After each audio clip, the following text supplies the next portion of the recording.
beautiful morning in Mr. Little's classroom. The students were learning about text structure. Remember, a text structure is how a text is built. Knowing about text structure helps you read and understand text. Today we'll be learning about problem and solution text structure. Chris looked over at William. William never seemed to pay attention, but he never got in trouble. Mr. Little, William's not paying attention. William, is that true? What are you thinking about right now? Oh, I'm sorry. I was just imagining that I was a scientist working on a coral reef. The problem was that the coral was dying. I found out the coral was dying because of pollution.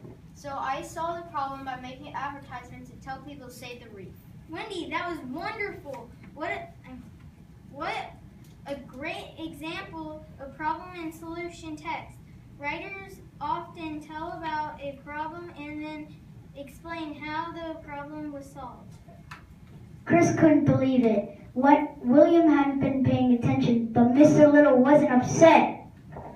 As we read text, we can look for the words problem and solution to help us figure out if we are reading problem and solution text. Chris noticed that when William was starting to look out the window again. Now's my chance. Mr. Little, William's not paying attention again. Really, Chris? Did you have to call out? William, what are you thinking about? You know, I was just thinking about deer. Something unfortunate happened to the white-tailed deer around 1900. Very few were left. However, some people started a project to conserve the white-tailed deer. Today, many can be found. She's busted. Thank you, William. That was a great example. Sometimes authors don't use the words problem and solution. Other words to look for in problem and solution text structures are words like unfortunate and however.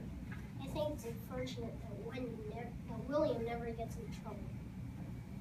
Mr. Little continued to teach the class about text structure.